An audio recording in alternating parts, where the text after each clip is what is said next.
Hello everyone, welcome back to another video. So ಇವಾಗ ನಾವು ಅಗ್ರಿಕೋಟದ್ದು document verification ಬಗ್ಗೆ ಕೆಲವು ಇನ್ಫಾರ್ಮೇಷನ್ನ ತಿಳ್ಕೊಳ್ಳೋಣ.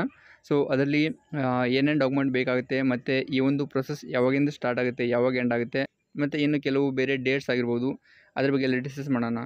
ಸೊ ಈ ವಿಡಿಯೋ ನೀವು ಕೊನೆವರೆಗೂ ನೋಡಿದರೆ ನಿಮಗೆ ಅಗ್ರಿಕೋಟದ್ದು ಡಾಕ್ಯುಮೆಂಟ್ ವೆರಿಫಿಕೇಷನ್ ಬಗ್ಗೆ ಎಲ್ಲ ಇನ್ಫಾರ್ಮೇಷನ್ ಗೊತ್ತಾಗುತ್ತೆ.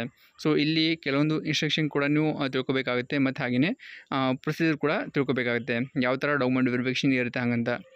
ಸೊ ಈ ಒಂದು ಪ್ರೊಸೆಸ್ ಆಲ್ರೆಡಿ ಸ್ಟಾರ್ಟ್ ಆಗಿದೆ, ಹಾಗಾಗಿ ಇನ್ಫಾರ್ಮೇಷನ್ನ ಕರೆಕ್ಟಾಗಿ ತಿಳ್ಕೊಳ್ಳಿ. ಆಮೇಲೆ ನಿಮಗೆ ಜಾಸ್ತಿ ತೊಂದರೆ ಆಗೋಲ್ಲ, ಅಥವಾ ನೀವು ಮಿಸ್ಟೇಕ್ ಮಾಡೋದನ್ನು ಅವಾಯ್ಡ್ ಮಾಡ್ಬೋದು. ಫಸ್ಟ್ಗೆ ಇದ್ರ ಬಗ್ಗೆ ತಿಳ್ಕೊಳ್ಳೋಕ್ಕಿಂತ ಮುಂಚೆ ಡಾಕ್ಯುಮೆಂಟ್ ಬಗ್ಗೆ ಮತ್ತು ಇಂಪಾರ್ಟೆಂಟ್ ಡೇಟ್ ಬಗ್ಗೆ ತಿಳ್ಕೊಳ್ಳೋಣ. ಸೊ ಅದು ನೀವು ಫಸ್ಟಿಗೆ ತಿಳ್ಕೊಂಡ್ರೆ ನಿಮಗೆ ಆಮೇಲೆ ಪ್ರೊಸೆಸ್ ಈಸಿ ಆಗುತ್ತೆ. ಇದರಲ್ಲಿ ಬಂದುಬಿಟ್ಟು ನಾವು ಫಸ್ಟ್ಗೆ ಡಾಕ್ಯುಮೆಂಟ್ದು ಲೀಸ್ಟ್ ಬಗ್ಗೆ ಡಿಸ್ಕಸ್ ಮಾಡೋದಾದರೆ, ಸೊ ಆಲ್ರೆಡಿ ನಿಮಗೆ ಇದ್ರ ಬಗ್ಗೆ ಗೊತ್ತಿರುತ್ತೆ, ಆದರೂ ಕೂಡ ಒಂದ್ಸಲ ಇನ್ನೊಮ್ಮೆ ತಿಳ್ಕೊಳ್ಳಿ. ಫಸ್ಟಿಗೆ ನಿಮಗೆ CET ಅಡ್ಮಿಷನ್ ಟಿಕೆಟ್ ಒಂದು ಬೇಕಾಗುತ್ತೆ. ಇದು ಎಲ್ಲರ ಹತ್ರ ಆಲ್ಮೋಸ್ಟ್ ಇರುತ್ತೆ. ಮತ್ತು ಹಾಗೆಯೇ ನೆಕ್ಸ್ಟ್ ಬಂದುಬಿಟ್ಟು ಒಂದು ಅಗ್ರಿಕಲ್ಚರ್ ಸರ್ಟಿಫಿಕೇಟ್ ಒಂದು ಬೇಕಾಗುತ್ತೆ. ಸೊ ಇದ್ರ ಬಗ್ಗೆ ನಾನು ಡೀಟೇಲಾಗಿ ನೆಕ್ಸ್ಟ್ ವಿಡಿಯೋದಲ್ಲಿ ಹೇಳ್ತೀನಿ. ಸೊ ಇಲ್ಲಿ ಸ್ವಲ್ಪ ಕನ್ಫ್ಯೂಷನ್ ಇದೆ, ಹಾಗಾಗಿ ಇದನ್ನು ಸಪ್ರೇಟ್ ವಿಡಿಯೋದಲ್ಲಿ ಡಿಸ್ಕಸ್ ಮಾಡೋಣ. ಏನಂತ ಹೇಳಿದರೆ ಇದರಲ್ಲಿ 2 ಟೈಪ್ ಸರ್ಟಿಫಿಕೇಟ್ ಬರುತ್ತೆ. ಒಂದು ವ್ಯವಸಾಯಗಾರರ ದೃಢೀಕರಣ ಪ್ರಮಾಣ ಪತ್ರ ಅಂತ, ಇನ್ನೊಂದು ಕುಟುಂಬದ ಸದಸ್ಯರ ದೃಢೀಕರಣ ಪತ್ರ ಅಂತ. ಸೊ ಇದರಲ್ಲಿ ಯಾವ್ದು ಮಾಡಿಸ್ಬೇಕಂತ ನಿಮಗೆ ಕ್ಲಾರಿಟಿ ಇರಲಿಕ್ಕಿಲ್ಲ, ಹಾಗಾಗಿ ನಾವು ಇದನ್ನು ಸಪ್ರೇಟಾಗಿ ಡಿಸ್ಕಸ್ ಮಾಡೋಣಂತೆ. ಸೊ ಇದೊಂದು ಬೇಕಾಗುತ್ತೆ ನಿಮಗೆ. ಇವಾಗ ಯಾರಾದರೂ ಸರ್ಟಿಫಿಕೇಟ್ನ ಅಪ್ಲೋಡ್ ಮಾಡೋದಿದ್ದರೆ, ಇಲ್ಲ ಅಂತ ಹೇಳಿದ್ರೆ ನೀವು ಸ್ವಲ್ಪ ವೆಯ್ಟ್ ಮಾಡಿ, ಆಮೇಲೆ ಕೂಡ ಅಪ್ಲೋಡ್ ಮಾಡ್ಬೋದು. ಸೊ ಇನ್ನು ಸ್ವಲ್ಪ ನಮಗೆ ಟೈಮ್ ಕೊಟ್ಟಿದ್ದಾರೆ, ಹಾಗಾಗಿ ಫಸ್ಟಿಗೆ ಡಾಕ್ಯುಮೆಂಟ್ನ ಕರೆಕ್ಟಾಗಿ ರೆಡಿ ಮಾಡ್ಕೊಳ್ಳಿ, ಆಮೇಲೆ ನೀವು ಅಪ್ಲೋಡ್ ಮಾಡ್ಬೋದು. ಹಾಗೆಯೇ ಫ್ಯಾಮಿಲಿ ಟ್ರೀ ಒಂದು ಬೇಕಾಗುತ್ತೆ, ವಂಶವೃಕ್ಷ ಒಂದು ಬೇಕಾಗುತ್ತೆ. ಆದರೆ ಯಾರಾದರೂ ಜಾಯಿಂಟ್ ಫ್ಯಾಮಿಲಿ ಇದ್ದರೆ ಅವರಷ್ಟೇ ಇದನ್ನು ಮಾಡಿಸ್ಬೇಕಾಗುತ್ತೆ, ಬಟ್ ಡಿವೈಡೆಡ್ ಫ್ಯಾಮಿಲಿ ಇದ್ದರೆ ಅವರು ಮಾಡಿಸೋದು ಬೇಕಾಗಿಲ್ಲ. ಹಾಗೆಯೇ ಇನ್ಕಮ್ ಸರ್ಟಿಫಿಕೇಟ್ ಒಂದು ಅಪ್ಲೋಡ್ ಮಾಡಬೇಕಾಗುತ್ತೆ. ಹಾಗೆಯೇ ಇದ್ರ ಜೊತೆ ಅಫಿಡೇವಿಟ್ ಒಂದು ಬೇಕಾಗುತ್ತೆ. ಅದಂತರ ಯಾರಾದರೂ ಜಾಬ್ ಮಾಡ್ತಿದ್ರೆ ಅಥವಾ ಬಿಸ್ನೆಸ್ ಮಾಡ್ತಿದ್ರೆ ಅವರು ಅಫಿಡೇವಿಟ್ 2 ಅಂತ ಮಾಡಿಸ್ಬೇಕು. ಹಾಗೆಯೇ ಇವರು ಕೂಡ ಇನ್ಕಮ್ ಸರ್ಟಿಫಿಕೇಟ್ನ ಕೊಡಬೇಕಾಗುತ್ತೆ. ಮತ್ತು ಹಾಗೆಯೇ ಇದ್ರ ಜೊತೆಗೆ ಯಾರಾದರೂ ಜಾಬ್ ಮಾಡ್ತಾಯಿದ್ರೆ ಅವರು ಸ್ಯಾಲರಿ ಸರ್ಟಿಫಿಕೇಟ್ ಒಂದು ಕೊಡಬೇಕಾಗುತ್ತೆ. ಇಷ್ಟು ಡಾಕ್ಯುಮೆಂಟ್ ನಿಮಗೆ ಬೇಕಾಗುತ್ತೆ. ಸೊ ಇದನ್ನು ನೀವು ಮೇಲೆ ಅಷ್ಟೇ ತಿಳ್ಕೊಳ್ಳಿ, ಬಟ್ ನಿಮಗೆ ಇದ್ರ ಬಗ್ಗೆ ಇನ್ನೂ ಕ್ಲಾರಿಟಿ ಬೇಕಂತ ಹೇಳಿದರೆ ನಾವು ಸಪ್ರೇಟ್ ವಿಡಿಯೋದಲ್ಲಿ ಡೀಟೇಲಾಗಿ ಡಿಸ್ಕಸ್ ಮಾಡೋಣ. ನೆಕ್ಸ್ಟ್ ಇವಾಗ ಟೆಂಟೇಟಿವ್ ಶೆಡ್ಯೂಲ್ ಬಗ್ಗೆ ಡಿಸ್ಕಸ್ ಮಾಡೋದಾದರೆ, ಅಥವಾ ಇಂಪಾರ್ಟೆಂಟ್ ಡೇಟ್ ಬಗ್ಗೆ ಡಿಸ್ಕಸ್ ಮಾಡೋದಾದರೆ, ಸೊ ಈ ಒಂದು ಡಾಕ್ಯುಮೆಂಟ್ ವೆರಿಫಿಕೇಷನ್ ಪ್ರೊಸೆಸ್ 1ನೇ ತಾರೀಕಿಂದ ಸ್ಟಾರ್ಟ್ ಮಾಡ್ತೀವಿ ಅಂತ ಹೇಳಿದರು, ಬಟ್ 1ನೇ ತಾರೀಕಿಗೆ ಈ ಒಂದು ಪ್ರೊಸೆಸ್ ಸ್ಟಾರ್ಟ್ ಆಗಿಲ್ಲ. ಬಟ್ ಇವಾಗ ಇದು ಸ್ಟಾರ್ಟ್ ಆಗಿದೆ, ಹಾಗಾಗಿ ಇವಾಗಿಂದ ನೀವು ಡಾಕ್ಯುಮೆಂಟ್ನ ಅಪ್ಲೋಡ್ ಮಾಡ್ಬೋದು. ಸೊ ನಮಗೆ ಟೈಮ್ ಕೊಟ್ಟಿರೋದು 1ನೇ ತಾರೀಕಿಂದ ಏಪ್ರಿಲ್ 15ವರೆಗೆ ಟೈಮಿಂಗ್ನ ಕೊಟ್ಟಿರ್ತಾರೆ ಡಾಕ್ಯುಮೆಂಟ್ನ ಅಪ್ಲೋಡ್ ಮಾಡೋಕ್ಕೆ. ಸೊ ಇದಾದ ನಂತರ ನಮಗೆ ಎಲ್ಲ ಯೂನಿವರ್ಸಿಟಿ ಅವರು ಡಾಕ್ಯುಮೆಂಟ್ನ ವೆರಿಫೈ ಮಾಡ್ತಾರೆ. ಸೊ 4ನೇ ತಾರೀಕಿಂದ 17ನೇ ತಾರೀಕಿನವರೆಗೆ ನಮಗೆ ಎಲ್ಲ ಡಾಕ್ಯುಮೆಂಟ್ ವೆರಿಫಿಕೇಷನ್ ನಡೆಯುತ್ತೆ. ಅದು ನೀವು ಡಾಕ್ಯುಮೆಂಟ್ನ ಅಪ್ಲೋಡ್ ಮಾಡ್ತಾಯಿದ್ರೆ ಯೂನಿವರ್ಸಿಟಿ ಅವರು ಅವಾಗಿಂದನೇ ನಿಮ್ಮದು ಡಾಕ್ಯುಮೆಂಟ್ನ ವೆರಿಫೈ ಮಾಡೋಕ್ಕೆ ಸ್ಟಾರ್ಟ್ ಮಾಡ್ತಾರೆ. ಅದಂತರ ನಿಮಗೆ ಒಂದು ಎಲಿಜಿಬಿಲಿಟಿ ಲೀಸ್ಟ್ನ ಬಿಡ್ತಾರೆ, ಇದು ಟೆಂಟೇಟಿವ್ ಆಗಿರುತ್ತೆ. ಆಮೇಲೆ ನಿಮಗೆ ಏನಾದರೂ ಡಾಕ್ಯುಮೆಂಟಲ್ಲಿ ಮಿಸ್ಟೇಕ್ ಆಗಿದರೆ ನೀವು ಖುದ್ದಾಗಿ ಯೂನಿವರ್ಸಿಟಿಗೆ ಹೋಗಿ ಅದನ್ನು ಕರೆಕ್ಷನ್ ಮಾಡ್ಕೋಬೋದು ನಿಮಗೆ ಬೇಕಿದ್ದರೆ. ಆಮೇಲೆ ನಿಮಗೆ ಫೈನಲ್ ಎಲಿಜಿಬಿಲಿಟಿ ಲೀಸ್ಟ್ನ 24ನೇ ತಾರೀಕಿಗೆ ಬಿಡ್ತೀವಿ ಅಂತ ಹೇಳಿದ್ದಾರೆ. ಹಾಗೆಯೇ ನಮಗೆ ಈ ಒಂದು ಪ್ರಾಕ್ಟಿಕಲ್ ಎಕ್ಸಾಮ್ಗೆ ಅಡ್ಮಿಟ್ ಕಾರ್ಡ್ನ ಅಥವಾ ಹಾಲ್ ಟಿಕೆಟ್ನ 26ನೇ ತಾರೀಕಿಗೆ ಬಿಡ್ತೀವಿ ಅಂತ ಹೇಳಿದ್ದಾರೆ. ಅದಂತರ ನಮಗೆ ಫೈನಲ್ ಎಕ್ಸಾಮ್ ಇರೋದು 29 ಏಪ್ರಿಲ್ಗೆ ಈ ಒಂದು ಎಕ್ಸಾಮ್ನ ಕಂಡಕ್ಟ್ ಮಾಡ್ತೀವಿ ಅಂತ ಹೇಳಿದ್ದಾರೆ. ಟೋಟಲ್ 17 ಎಕ್ಸಾಮ್ ಸೆಂಟರ್ ಇರುತ್ತೆ. ಸೊ ಎಲ್ಲ ಎಕ್ಸಾಮ್ ಸೆಂಟ್ರಲ್ಲಿ ಒಂದೇ ಡೇಟ್ಗೆ ಮತ್ತು ಒಂದೇ ಟೈಮಿಂಗ್ಗೆ ಈ ಒಂದು ಪ್ರಾಕ್ಟಿಕಲ್ ಎಕ್ಸಾಮ್ನ ಕಂಡಕ್ಟ್ ಮಾಡ್ತಾರೆ. ಸೊ ಇದು ಟೆಂಟೇಟಿವ್ ಡೇಟ್ ಆಗಿರುತ್ತೆ. ಮೇ ಬಿ ಇದರಲ್ಲಿ ಚೇಂಜಸ್ ಆದರೂ ಕೂಡ ಆಗ್ಬೋದು, ಇಲ್ಲ ಅಂತ ಹೇಳಿದ್ರೆ ಅದೇ ಡೇಟ್ಗೆ ನಮ್ಮದು ಎಕ್ಸಾಮ್ ಕಂಡಕ್ಟ್ ಮಾಡ್ತಾರೆ. ಎಕ್ಸಾಮ್ ಆದ ನಂತರ ನಮಗೆ ರಿಸಲ್ಟ್ನ ಅನೌನ್ಸ್ ಮಾಡ್ತಾರೆ 3ನೇ ತಾರೀಕಿಗೆ, ಅಂದರೆ ಮೇ 3ನೇ ತಾರೀಕಿಗೆ ಅನೌನ್ಸ್ ಮಾಡ್ತೀವಿ ಅಂತ ಹೇಳಿದ್ದಾರೆ. ಅದರಲ್ಲಿ ಏನಾದರೂ ಚೇಂಜಸ್ ಮಾಡೋದಿದ್ರೆ ಅದನ್ನು ಮಾಡಿಬಿಟ್ಟು ನಮಗೆ ಪ್ರಾಕ್ಟಿಕಲ್ ಎಕ್ಸಾಮ್ದು ಫೈನಲ್ ರಿಸಲ್ಟ್ನ ಮೇ 5ನೇ ತಾರೀಕಿಗೆ ಪಬ್ಲಿಷ್ ಮಾಡ್ತೀವಿ ಅಂತ ಹೇಳಿದ್ದಾರೆ. ಸೊ ಇಷ್ಟಾಯಿತು ಡಾಕ್ಯುಮೆಂಟ್ ಬಗ್ಗೆ ಮತ್ತು ಇಂಪಾರ್ಟೆಂಟ್ ಡೇಟ್ಸ್ ಬಗ್ಗೆ ಇನ್ಫಾರ್ಮೇಷನ್. ಮುಂದೆ ಹೋಗೋಕ್ಕಿಂತ ಮುಂಚೆ ಇಲ್ಲೊಂದು ಸ್ಮಾಲ್ ಅನೌನ್ಸ್ಮೆಂಟ್ ಇದೆ. ಏನಂತ ಹೇಳಿದ್ರೆ, ನಾವು ಅಗ್ರಿಕಲ್ಚರ್ ಪ್ರಾಕ್ಟಿಕಲ್ ಎಕ್ಸಾಮ್ಗೆ ಆನ್ಲೈನ್ ಕೋರ್ಸ್ನ ಪ್ರೊವೈಡ್ ಮಾಡ್ತಾಯಿದ್ವಿ, ಅಂದರೆ ಆನ್ಲೈನ್ ಸ್ಟಡಿ ಮೆಟೀರಿಯಲ್ನ ಕೊಡ್ತಾಯಿದ್ವಿ. ಸೊ ನಾವು ತುಂಬ ವರ್ಷದಿಂದ ಎಲ್ಲ ವಿದ್ಯಾರ್ಥಿಗಳಿಗೆ ಈ ಥರ ಸ್ಟಡಿ ಮೆಟೀರಿಯಲ್ನ ಕೊಡ್ತಾಯಿದ್ವಿ. ಸೊ ಇದರಲ್ಲಿ ಏನೇನು ಸಿಗುತ್ತೆ ಅಂದರೆ, ಪ್ರಿವಿಯಸ್ ಇರೋದು ಕ್ವಶನ್ ಪೇಪರ್ ಸಿಗುತ್ತೆ. ಎಲ್ಲ ಎಕ್ಸಾಮ್ ಸೆಂಟ್ರಿಂದ 2-3 ವರ್ಷದ್ದು ಪ್ರಿವಿಯಸ್ ಇರೋದು ಕ್ವಶನ್ ಪೇಪರ್ನ ನಾವು ಕಲೆಕ್ಟ್ ಮಾಡಿ ಇಟ್ಕೊಂಡಿದ್ವಿ. ಸೊ ಈ ಒಂದು ಪ್ರಿವಿಯಸ್ ಇರೋದು ಕ್ವಶನ್ ಪೇಪರ್ನ ನೋಡಿಕೊಂಡ್ರೆ ನಿಮಗೆ ಈ ವರ್ಷ ಕೂಡ ಯಾವ ಥರ ಕ್ವಶನ್ ಕೇಳ್ಬೋದು ಅಂತ ನಿಮಗೆ ಐಡಿಯಾ ಬರುತ್ತೆ. ಸೊ ಅದು ಕೂಡ ನಿಮಗೆ ಸಿಗುತ್ತೆ, ಮತ್ತು ಕೆಲವೊಂದು ಫ್ರೀ ಮೆಟೀರಿಯಲ್ ಕೂಡ ಸಿಗುತ್ತೆ. ಸೊ ಅದಕ್ಕೆ ನಾವು ಯಾವುದೂ ಚಾರ್ಜಸ್ ಮಾಡ್ತಾ ಇಲ್ಲ. ಅದಂತರ ನಿಮಗೆ ಮಾಕ್ ಟೆಸ್ಟ್ ಕೂಡ ಸಿಗುತ್ತೆ.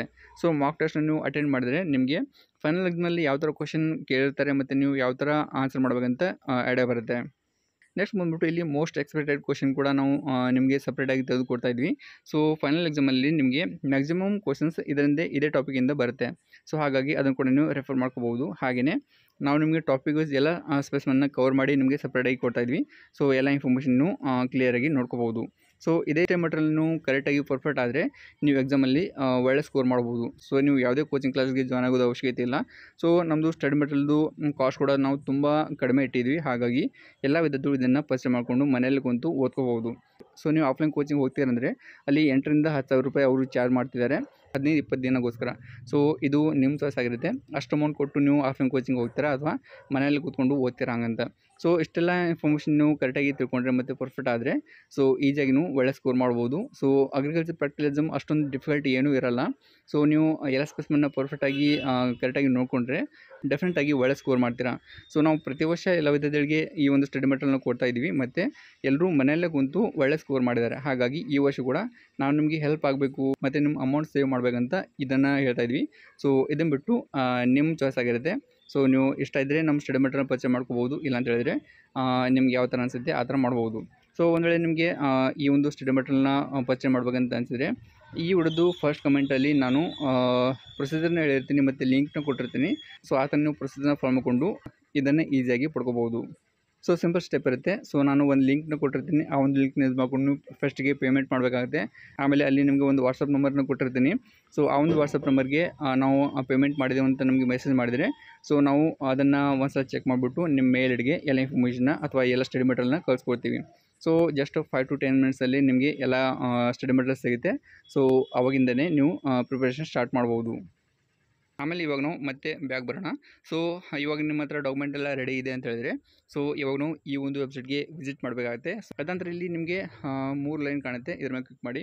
ಸೊ ಇಲ್ಲಿ ನಿಮಗೆ ಎಲ್ಲ ಇನ್ಫಾರ್ಮೇಷನ್ ಸಿಗುತ್ತೆ. ಸೊ ಇಂಪಾರ್ಟೆಂಟಾಗಿ ಬಂದುಬಿಟ್ಟು ಇಲ್ಲಿ ಇನ್ಸ್ಟ್ರಕ್ಷನ್ ಇಂಪಾರ್ಟೆಂಟ್ ಆಗಿರುತ್ತೆ. ಹಾಗಾಗಿ ತಪ್ಪದೆ ಇದನ್ನು ಓದ್ಕೊಳ್ಳಿ. ಮತ್ತು ಲಾಗಿನ್ ಅಂತ ಇರುತ್ತೆ. ಸೊ ಅದು ಇಲ್ಲಿ ನಿಮಗೆ ಇಂಪಾರ್ಟೆಂಟ್ ಆಗಿರುತ್ತೆ.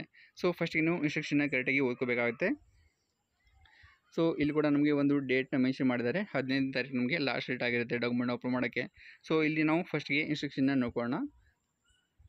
ಸೊ ಇದರಲ್ಲಿ ಬಂದುಬಿಟ್ಟು ಇಂಪಾರ್ಟೆಂಟಾಗಿ ಸೊ ನೀವು ಈ ಒಂದು ವೆಬ್ಸೈಟ್ಗೆ ಬಂದು ಡಾಕ್ಯುಮೆಂಟ್ನ ಅಪ್ಲೋಡ್ ಮಾಡೋಕ್ಕೆ ಸ್ಟಾರ್ಟ್ ಮಾಡೋಕ್ಕಿಂತ ಮುಂಚೆ ನಿಮ್ಮದು ಎಲ್ಲ ಡಾಕ್ಯುಮೆಂಟ್ನ ಸ್ಕ್ಯಾನ್ ಮಾಡಿ ಇಟ್ಕೊಳ್ಳಿ. ಸೊ ಎಲ್ಲ ಡಾಕ್ಯುಮೆಂಟ್ ಏನೇನು ಇಲ್ಲಿ ಡಾಕ್ಯುಮೆಂಟ್ನ ಮೆನ್ಷನ್ ಮಾಡಿದ್ದಾರೆ ಅದೆಲ್ಲ ಡಾಕ್ಯುಮೆಂಟ್ನ ಸಪ್ರೇಟಾಗಿ ಸ್ಕ್ಯಾನ್ ಮಾಡಿ ಸೊ ಆ ಒಂದು ಡಾಕ್ಯುಮೆಂಟ್ಗೆ ಅದೇ ನೇಮ್ನ ಕೊಟ್ಟು ಸೊ ಸಪ್ರೇಟಾಗಿ ನೀವು ಸೇವ್ ಮಾಡಿ ಇಟ್ಕೊಂಡಿದ್ರೆ ಆಮೇಲೆ ನಿಮಗೆ ಅಪ್ಲೋಡ್ ಮಾಡೋಕ್ಕೆ ಈಸಿ ಆಗುತ್ತೆ.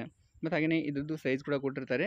40 KB to 400 KB ವರೆಗೆ ಇದ್ರದ್ದು ಸೈಜ್ ಇರಬೇಕು. ಸೊ ಎಲ್ಲ ಡಾಕ್ಯುಮೆಂಟ್ನ PDF ರೂಪದಲ್ಲಿ ನೀವು ಸ್ಕ್ಯಾನ್ ಮಾಡಿ PDF ಮಾಡಿ ಸಪ್ರೇಟಾಗಿ ಸೇವ್ ಮಾಡ್ಕೋಬೇಕಾಗುತ್ತೆ. ಅದಾನಂತರ ನೀವು ಈ ಒಂದು ವೆಬ್ಸೈಟ್ಗೆ ಬಂದು ಲಾಗಿನ್ ಆಗಬೇಕಾಗುತ್ತೆ. ಸೊ ಲಾಗಿನ್ ಆಗೋಕ್ಕೆ ನಿಮ್ಮದು CET ಅಪ್ಲಿಕೇಶನ್ ನಂಬರ್ ಒಂದು ಬೇಕಾಗುತ್ತೆ ಮತ್ತು OTP ಒಂದು ಬೇಕಾಗುತ್ತೆ. ಸೊ ಅದನ್ನು ಕೂಡ ನಾನು ನಿಮಗೆ ಆಮೇಲೆ ತೋರಿಸ್ತೀನಿ ಯಾವ ಥರ ಇರುತ್ತೆ ಅಂತ. ನೆಕ್ಸ್ಟ್ ಬಂದುಬಿಟ್ಟು ಸೊ ನೀವು ಯಾವ ಡಾಕ್ಯುಮೆಂಟ್ ಅಪ್ಲೋಡ್ ಮಾಡಬೇಕಂತ ಇರುತ್ತೆ ಅದ್ರ ಮುಂದ್ಗಡೆ ಎಸ್ ಅನ್ನುವಂಥ ಆಪ್ಷನ್ನ ಕೊಟ್ಟಿರ್ತಾರೆ. ಸೊ ನಿಮಗೆ ರಿಲೆವೆಂಟ್ ಆಗಿರುವಂಥ ಡಾಕ್ಯುಮೆಂಟ್ ಮುಂದ್ಗಡೆ ನೀವು ಎಸ್ ಅಂತ ಸೆಲೆಕ್ಟ್ ಮಾಡಿಕೊಂಡ್ರೆ ಆ ಒಂದು ಡಾಕ್ಯುಮೆಂಟ್ನ ಅಪ್ಲೋಡ್ ಮಾಡಬೇಕಾಗುತ್ತೆ. ಒಂದು ವೇಳೆ ನಿಮಗೆ ಯಾವುದಾದ್ರೂ ಡಾಕ್ಯುಮೆಂಟ್ ರಿಲೆವೆಂಟ್ ಇಲ್ಲ ಅಂತ ಹೇಳಿದರೆ ಅದ್ರ ಮುಂದ್ಗಡೆ ನೀವು ನೋ ಅಂತ ಸೆಲೆಕ್ಟ್ ಮಾಡ್ಕೋಬೇಕಾಗುತ್ತೆ. ನೋ ಅಂತ ಸೆಲೆಕ್ಟ್ ಮಾಡಿಕೊಂಡ್ರೆ ನೀವು ಆ ಒಂದು ಡಾಕ್ಯುಮೆಂಟ್ನ ಅಪ್ಲೋಡ್ ಮಾಡೋದು ಅವಶ್ಯಕತೆ ಇಲ್ಲ. ಮತ್ತು ಹಾಗೆಯೇ ನೆಕ್ಸ್ಟ್ ಯಾವ ಡಾಕ್ಯುಮೆಂಟ್ ಮ್ಯಾಂಡೇಟರಿ ಅಂತ ಇರುತ್ತೆ ಸೊ ಅದೆಲ್ಲ ಡಾಕ್ಯುಮೆಂಟ್ ನೀವು ಕಂಪಲ್ಸರಿಯಾಗಿ ಎಸ್ ಅಂತ ಸೆಲೆಕ್ಟ್ ಮಾಡಿಕೊಂಡು ಅಪ್ಲೋಡ್ ಮಾಡಲೇಬೇಕಾಗುತ್ತೆ. ಯಾವುದು ಆಪ್ಷನಲ್ ಇರುತ್ತೆ ಅದನ್ನು ನೀವು ಅಪ್ಲೋಡ್ ಮಾಡದೇ ಇದ್ದರೂ ಕೂಡ ನಡೆಯುತ್ತೆ. ನೆಕ್ಸ್ಟ್ ಬಂದುಬಿಟ್ಟು ಇಲ್ಲಿ ನಿಮಗೆ CET ಅಪ್ಲಿಕೇಶನ್ ಫಾರ್ಮ್ ಕೂಡ ಅಪ್ಲೋಡ್ ಮಾಡ್ಬೇಕಂತ ಹೇಳಿದ್ದಾರೆ. ಸೊ ಇದು ಈ ವರ್ಷ ಹೊಸದಾಗಿ ಆ್ಯಡ್ ಮಾಡಿದ್ದಾರೆ ಅಂತ ಅನಿಸುತ್ತೆ. ಲಾಸ್ಟ್ ಇಯರ್ ಇದು ಇರಲಿಲ್ಲ. ಅದಾನಂತರ ನೆಕ್ಸ್ಟ್ ಬಂದುಬಿಟ್ಟು ಎಲ್ಲ ಡಾಕ್ಯುಮೆಂಟ್ನ ಕರೆಕ್ಟಾಗಿ ಸಬ್ಮಿಟ್ ಮಾಡಿದ ನಂತರ ಅಲ್ಲಿ ನಿಮಗೆ ಫೈನಲ್ ಸಬ್ಮಿಟ್ ಅಂತ ಇರುತ್ತೆ. ಸೊ ಅದನ್ನು ಕೂಡ ಕ್ಲಿಕ್ ಮಾಡಬೇಕಾಗುತ್ತೆ. ಆಮೇಲೆ ನೀವು ಫೀನ ಪೇ ಮಾಡಬೇಕಾಗುತ್ತೆ. ಸೊ ಇಷ್ಟು ಫೀ ಇಲ್ಲಿ ನಿಮಗೆ ಕೊಟ್ಟಿರ್ತಾರೆ. ಸೊ ಪ್ರಿವಿಯಸ್ ನೋಟಿಫಿಕೇಷನಲ್ಲಿ ಬೇರೆ ಫೀಸ್ ಇತ್ತು, ಬಟ್ ಇಲ್ಲಿ ಬೇರೆ ಫೀಸ್ನ ಮೆನ್ಷನ್ ಮಾಡಿದ್ದಾರೆ.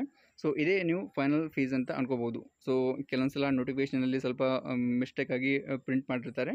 ಇನ್ನು ಇದೇ ಫೀನ ಫೈನಲ್ ಅಂತ ಅನ್ಕೋಬೋದು. ಬಟ್ ಆದರೂ ಕೂಡ ಏನು ತೊಂದರೆ ಇಲ್ಲ. ನೀವು ಎಲ್ಲ ಡಾಕ್ಯುಮೆಂಟ್ ಅಪ್ಲೋಡ್ ಮಾಡಿದ ನಂತರ ಫೈನಲ್ ಸಬ್ಮಿಟ್ ಮಾಡಿದರೆ ಅಲ್ಲಿ ನೀವು ಎಷ್ಟು ಅಮೌಂಟ್ನ ಪೇ ಮಾಡಬೇಕಂತ ಅಲ್ಲಿ ಆಟೋಮೆಟಿಕಾಗಿ ಬಂದಿರುತ್ತೆ. ಸೊ ಅಷ್ಟು ಅಮೌಂಟನ್ನು ಪೇ ಮಾಡ್ಬೋದು ಆನ್ಲೈನ್ ಮುಖಾಂತರನೇ. ಸೊ ಈ ಒಂದು ಫೀಸ್ ಕೂಡ ಪೇ ಮಾಡೋದು ಇಂಪಾರ್ಟೆಂಟ್ ಆಗಿರುತ್ತೆ. ಸೊ ನೀವು ಡಾಕ್ಯುಮೆಂಟ್ ಎಲ್ಲ ಅಪ್ಲೋಡ್ ಮಾಡಿದ ನಂತರ ಫೀನೇ ಪೇ ಮಾಡಿಲ್ಲ ಅಂತ ಹೇಳಿದರೆ ನಿಮ್ಮ ಡಾಕ್ಯುಮೆಂಟ್ನ ವೆರಿಫೈ ಮಾಡಲ್ಲ. ಸೊ ಹಾಗಾಗಿ ಎಲ್ಲ ಪ್ರೊಸೆಸ್ನ ಕರೆಕ್ಟಾಗಿ ಫಾಲೋ ಮಾಡಿ. ಅದಾನಂತರ ಯಾರಾದರೂ ಕ್ಯಾಂಡಿಡೇಟ್ PUCಯಲ್ಲಿ ಫೇಲ್ ಆಗಿದ್ದರೆ ಅವರು ಡಾಕ್ಯುಮೆಂಟ್ ಅಪ್ಲೋಡ್ ಮಾಡೋದು ಅವಶ್ಯಕತೆ ಇಲ್ಲ ಅಂತ ಹೇಳಿದ್ದಾರೆ. ಹಾಗೆಯೇ ಅದಾನಂತರ ಯಾರ್ದು ಕ್ಯಾಂಡಿಡೇಟ್ಗೆ ಯಾವುದಾದ್ರೂ ಒರಿಜಿನಲ್ ಸರ್ಟಿಫಿಕೇಟ್ ಸಿಕ್ಕಿಲ್ಲ ಅಂತ ಹೇಳಿದರೆ ಸೊ ಅವರು ರೆಫರೆನ್ಸ್ ನಂಬರ್ ಅಥವಾ ಅವ್ರದ್ದು RD ನಂಬರ್ ಅಂತ ಒಂದು ಕೊಟ್ಟಿರ್ತಾರೆ, ಅಂದರೆ ಒಂದು ರಿಸಿಪ್ಟ್ ಕೊಟ್ಟಿರ್ತಾರೆ. ಸೊ ಆ ಒಂದು RD ನಂಬರ್ ಕೂಡ ಯೂಸ್ ಮಾಡ್ಕೋಬೋದು ಅಂತ ಹೇಳಿದ್ದಾರೆ. ಇಷ್ಟೆಲ್ಲ ಇನ್ಸ್ಟ್ರಕ್ಷನ್ ನೀವು ಓದಿದ ನಂತರ ಇಲ್ಲಿ ಲಾಗಿನ್ ಮಾಡೋಕ್ಕೆ ಒಂದು ಆಪ್ಷನ್ನ ಕೊಟ್ಟಿರ್ತಾರೆ. ಸೊ ಅಲ್ಲಿಂದ ಕೂಡ ನೀವು ಲಾಗಿನ್ ಆಗ್ಬೋದು, ಅಥವಾ ನಾನು ಸ್ಟಾರ್ಟಿಂಗಲ್ಲಿ ತೋರಿಸಿದ್ನಲ್ಲ ಸೊ ಅಲ್ಲಿಂದ ಕೂಡ ನೀವು ಲಾಗಿನ್ ಆಗ್ಬೋದು. ಸೊ ಈ ಒಂದು ಪೇಜಿಗೆ ಬಂದ ನಂತರ ನಿಮಗೆ ಈ ಥರ ಆಪ್ಷನ್ಸ್ ಕೊಟ್ಟಿರ್ತಾರೆ. ಸೊ ಫಸ್ಟ್ಗೆ ಇಲ್ಲಿ ನೀವು ಸೀಟ್ ನಂಬರ್ನ ಎಂಟರ್ ಮಾಡಬೇಕಾಗುತ್ತೆ, ಅದಂದರೆ ಇಲ್ಲಿ ಕ್ಯಾಪ್ಚರ್ನ ಎಂಟರ್ ಮಾಡಬೇಕಾಗುತ್ತೆ. ಸೊ ಈ ಎರಡು ಇನ್ಫಾರ್ಮೇಷನ್ನ ಎಂಟರ್ ಮಾಡಿಬಿಟ್ಟು ಸಬ್ಮಿಟ್ ಮೇಲೆ ಕ್ಲಿಕ್ ಮಾಡಿದರೆ ನಿಮಗೆ ಒಂದು OTP ಬರುತ್ತೆ. ಸೊ ನೆಕ್ಸ್ಟ್ OTP ಎಂಟರ್ ಮಾಡೋಕ್ಕೆ ಅಲ್ಲಿ ಒಂದು ಬಾಕ್ಸ್ ಕೊಟ್ಟಿರ್ತಾರೆ. ಸೊ OTP ಎಂಟರ್ ಮಾಡಿ ನೀವು ಸಬ್ಮಿಟ್ ಮಾಡಿದರೆ ನಿಮಗೆ ಇನ್ನೊಂದು ವಿಂಡೋ ಓಪನ್ ಆಗುತ್ತೆ. ಸೊ ಅದರಲ್ಲಿ ಎಸ್ ಅನ್ನೋವಂಥ ಆಪ್ಷನ್ನ ಕೊಟ್ಟಿರ್ತಾರೆ. ಅದು ಯಾವ ಡಾಕ್ಯುಮೆಂಟ್ ನಿಮಗೆ ರಿಲೆವೆಂಟ್ ಇರುತ್ತೆ ಅದನ್ನು ನೀವು ಫಸ್ಟಿಗೆ ಎಸ್ ಅನ್ನೋವಂಥ ಸೆಲೆಕ್ಟ್ ಮಾಡ್ಕೋಬೇಕು, ಆಮೇಲೆ ಆ ಡಾಕ್ಯುಮೆಂಟ್ನ ಅಪ್ಲೋಡ್ ಮಾಡೋದಿರುತ್ತೆ. ಸೊ ಇಷ್ಟೇ ಸಿಂಪಲ್ ಪ್ರೊಸೆಸ್ ಇರುತ್ತೆ. ಸೊ ಅದರಲ್ಲಿ ಜಾಸ್ತಿ ಟೆನ್ಷನ್ ತೊಗೊಳ್ಳೋದು ಅವಶ್ಯಕತೆ ಇಲ್ಲ. ಬಟ್ ಇವಾಗ ಏನೇ ಇನ್ಸ್ಟ್ರಕ್ಷನ್ನ ಕೊಟ್ಟಿರ್ತಾರಲ್ಲ ಸೊ ಅದೇ ಥರ ನೀವು ತಪ್ಪದೇ ಫಾಲೋ ಮಾಡಿ. ಯಾಕಂತ ಹೇಳಿದ್ರೆ ನಿಮಗೆ ಕೆಲವೊಂದು ಮಿಸ್ಟೇಕ್ ಮಾಡಿದರೂ ಕೂಡ ಡಾಕ್ಯುಮೆಂಟ್ ರಿಜೆಕ್ಟ್ ಆಗೋದು ಚಾನ್ಸಸ್ ಇರುತ್ತೆ. ಹಾಗಾಗಿ ತಪ್ಪದೆ ಕೊಟ್ಟಿರೋ ಇನ್ಸ್ಟ್ರಕ್ಷನ್ ಪ್ರಕಾರನೇ ಡಾಕ್ಯುಮೆಂಟ್ನ ಅಪ್ಲೋಡ್ ಮಾಡಿ. ಸೊ ಐ ಹೋಪ್ ಈ ಒಂದು ಇನ್ಫಾರ್ಮೇಷನ್ ನಿಮಗೆ ಯೂಸ್ಫುಲ್ ಆಗಿದೆ ಅನ್ಕೋತೀನಿ. ಹಾಗೆಯೇ ನಿಮಗೆ ಲಿಂಕ್ ಮೇಲ್ಗಡೆ ಕಾಣ್ತಿದೆ. ಸೊ ಈ ಒಂದು ಲಿಂಕ್ನ KA ವೆಬ್ಸೈಟಲ್ಲಿ ಕೂಡ ಬಿಡ್ತಾರೆ, ಮತ್ತು ಎಲ್ಲ ಅಗ್ರಿಯೂನಿವರ್ಸಿಟಿ ವೆಬ್ಸೈಟಲ್ಲಿ ಕೂಡ ಬಿಟ್ಟಿರ್ತಾರೆ. ಹಾಗಾಗಿ ನೀವು ಅಲ್ಲಿಂದ ಬೇಕಾದರೂ ಈ ಪೇಜಿಗೆ ಬಂದು ನಿಮ್ಮ ಡಾಕ್ಯುಮೆಂಟ್ನ ಅಪ್ಲೋಡ್ ಮಾಡ್ಬೋದು. ಇಲ್ಲಾಂತ ಹೇಳಿದರೆ ಸ್ಕ್ರೀನ್ ಮೇಲೆ ಕೂಡ ಕಾಣ್ತಿದೆ. ಮತ್ತು ಹಾಗೆಯೇ ನಾನು ಬೇಕಿದ್ದರೆ ಈ ವಿಡಿಯೋದು ಡಿಸ್ಕ್ರಿಪ್ಷನ್ ಬಾಕ್ಸಲ್ಲಿ ಕೂಡ ಲಿಂಕ್ನ ಕೊಟ್ಟಿರ್ತೀನಿ. ಮತ್ತು ಹಾಗೆಯೇ ಟೆಲಿಗ್ರಾಮ್ ಗ್ರೂಪಲ್ಲಿ ಕೂಡ ಶೇರ್ ಮಾಡಿರ್ತೀನಿ. ಸೊ ಟೆಲಿಗ್ರಾಮ್ ಗ್ರೂಪಲ್ಲಿ ಕೂಡ ನೀವು ಜಾಯ್ನ್ ಆಗಿ ಎಲ್ಲ ಇನ್ಫಾರ್ಮೇಷನ್ನ ಪಡ್ಕೋಬೋದು. ಸೊ ಇದ್ರ ಕೊಟ್ಟು ಇನ್ಫಾರ್ಮೇಷನ್ ನಿಮಗೆ ಯೂಸ್ಫುಲ್ ಆಗಿದ್ರೆ ವಿಡಿಯೋನ ಲೈಕ್ ಮಾಡಿ, ಮತ್ತು ಈ ಒಂದು ಇನ್ಫಾರ್ಮೇಷನ್ನ ಬೇರೆ ಫ್ರೆಂಡ್ ಗ್ರೂಪಲ್ಲಿ ಶೇರ್ ಮಾಡಿ, ಅವರು ಕೂಡ ಅದ್ರ ಬಗ್ಗೆ ತಿಳ್ಕೊತಾರೆ. ಹಾಗೆಯೇ ನಿಮ್ದು ಏನಾದರೂ ಬೇರೆ ಡೌಟ್ ಇದ್ದರೆ ಕಾಮೆಂಟ್ ಬಾಕ್ಸಲ್ಲಿ ತಿಳಿಸ್ಬೋದು. Thanks for watching. See you next video. Tata.